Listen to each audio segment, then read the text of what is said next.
everyone. I am going to go over my first round of chemo with you and how that impacted my life. First of all, I was diagnosed on June 13th, went into the hospital on the 14th. When I was diagnosed, it was the day after having a bone marrow biopsy, so they did not have all of the details of my personal typing. So when you get a diagnosis of leukemia or AML, you actually have to go through further testing to find out what subtype you have, whether it's chronic versus not versus complex versus a standard kind of leukemia. It all plays into it differently, how you are treated with chemo, etc. So anyway, I didn't know that part of it at that point, but she wanted to get me in and start chemo ASAP because I was already at 29% leukemic, which means 29% of my body has cancer. So she wanted to get on top of this ASAP because honestly, that was only like 2 months worth of having symptoms of this disease that it was already at almost 30%. So that's a lot. So the first day I went in there, they actually didn't start the chemo that day. They had to do all the prep work, which means testing of your heart, putting in this wonderful pick line in my arm right here. It has a couple of ports on there so that they can draw blood, they can put the chemo in, etc. They did not put a port in my chest only because I was already so anemic that I think they were afraid to actually put me under that I wouldn't stop bleeding. So I think that's why they decided to do a PICC line versus a port, although I don't know for sure if that's really the case. All I know is I have a PICC versus the port in the chest. So I went in there, started chemo. The first round of chemo I did was called a 7 and 3. So 7 days, 24 hours a day. They had one set of chemo hung 24 hours a day, 7 days. And then the second one was for 3 days, and this was the harsher one that couldn't even be exposed to UV lighting, so it was covered, and that was 3 days, and it took about 2 hours to put into my body. I was told that, while I'm going through this part of it, I won't probably feel any different. I probably feel pretty good still, because it takes some time for chemo to actually work. As it's working in my body, they had told me I would lose my hair, my numbers would go down, my white blood, my red blood cells, and my platelets would plummet. But what I didn't know is that I have some unique factors as well that they weren't aware of until this whole process started. So in this process of getting all this chemo, I started my period, which is not a good thing when you don't have a clotting factor like the platelets. So not only do I not clot, but now I have excess bleeding. And when it finally hit me, it was about a week after the chemo had stopped, and I was feeling really sick. They had given me a bunch of laxatives, etc., and had actually given me colitis in my colon. So I had massive cramping and diarrhea all the time. It was very painful. There were a lot of times I'd just sit there and just rock because it was so painful. They started giving me antibiotics, and they hung like 3 or 4 different kinds of antibiotics, and I had IV fluids, and I wasn't eating because everything tasted really funky. That's one thing that chemo does, is it actually changes your taste buds.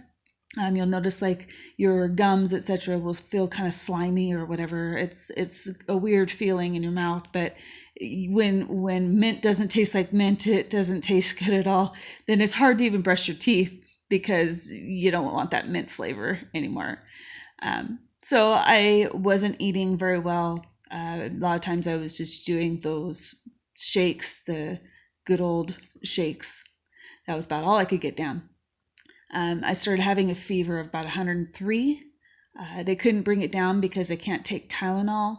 I was put on ice packs all over and told not to put my covers on at night. So I had to lay there with ice packs and no covers on me, as I am not feeling good at all. I started swelling up from all of the fluids they were putting in my body. I actually gained about 20 pounds in a matter of 2 days. My hair did start falling out, and had to have it shaved, which, I don't really care about the hair itself, but it's that constant reminder that I can look in the mirror and I have no hair and I've got this darn thing in my arm that reminds me that I'm sick. Because there are a lot of times I don't feel too bad right now. So anyway, back to my round of chemo. So I started swelling up. I gained about 20 pounds in 2 days from all the fluids. I looked like the Stay Puft Marshmallow Man.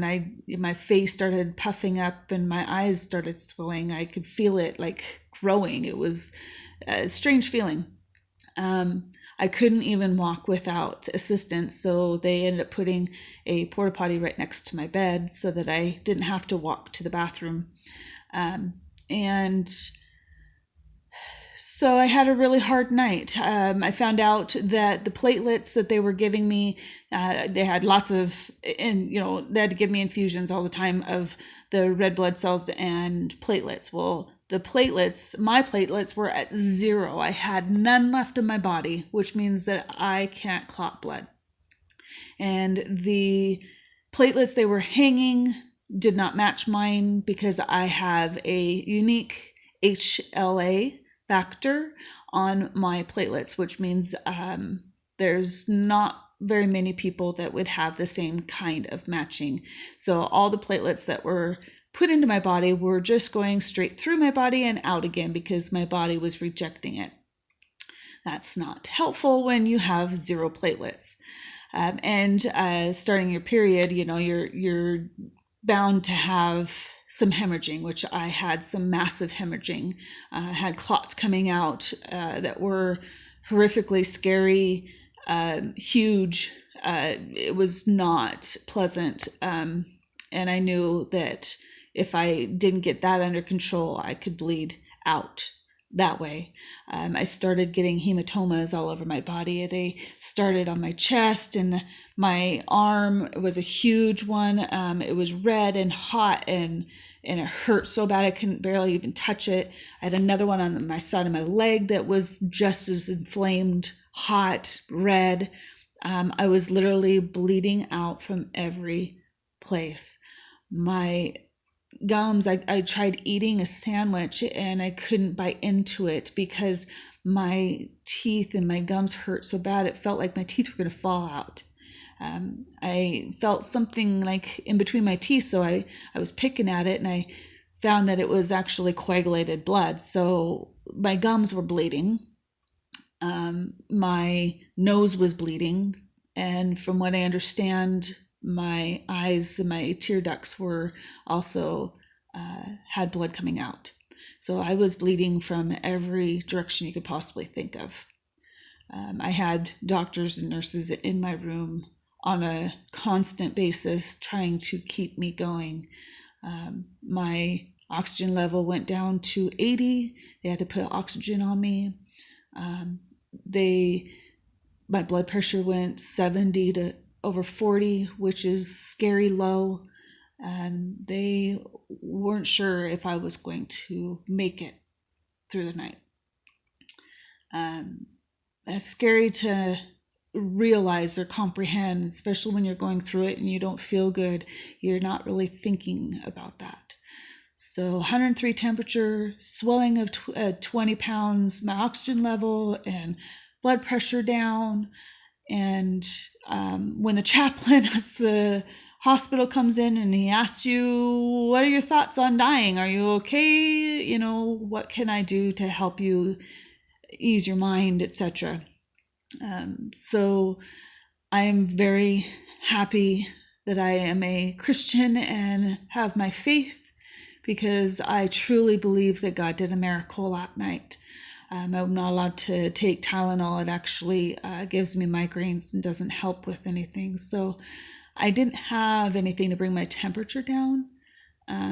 So at 103 temperature, you're high risk for a lot of different things, including dying. So here I am laying there. I had to go to the bathroom. So I sat up and I instantly had the dry heaves. Obviously I wasn't drinking or eating, so nothing was coming out, but the force of that actually damaged my retinas in both my eyes. They both hemorrhaged. So I had blood that was pooled up inside of my retinas. I was told it was going to take months for it to dissipate, which I'm still dealing with currently. I have most of my sight in my left eye now, but my right eye is still in the process of hopefully the blood dissipating, and hopefully I get more vision in that eye, but I will have permanent damage. I also collapsed a lung. That made it really hard to breathe as well. Coughed a lot when you try and take a deep breath, that kind of thing. So the night that I was going through all of this, I was laying in bed, platelets weren't working, and I was bleeding out in every area possible, including through my skin. So I was laying there exhausted, can't even move. I'm so just drained of everything and so much going on. And I remember laying there and praying to God and saying, let these platelets that don't match me, let them stick. Let my body be able to absorb those and move this mountain, because I need a break. I can't make it another day without the platelets sticking. And that next day, my platelets went from 0 to 23 points. And I know that doesn't sound like a lot, but that's huge, especially for platelets that don't match mine, because I do have this weird HLA factor. So in the midst of all of this, I had found out that I have a complex P53 leukemia, which is probably the worst diagnosis you could ever get for AML. I was told I will need to have a bone marrow transplant in order to be able to even go in remission, hopefully for good. But my prognosis is the percentages are really low. And I've determined that my survival rate has nothing to do with percentages, because I'm not a percentage, that I am fighting my battle, and I am going to win this. I am going to beat AML. It is going to be in remission, and I will be able to go about my life again. The chemo affects you in so many different ways, and having a near-death experience really solidifies what's important, what your values are, and all of that. I'm just very thankful that I have a wonderful support system. I have so many people out there praying for me, and continue to pray for me daily. So anyway, I will end this one for now, and I will continue on another video explaining where I'm at currently.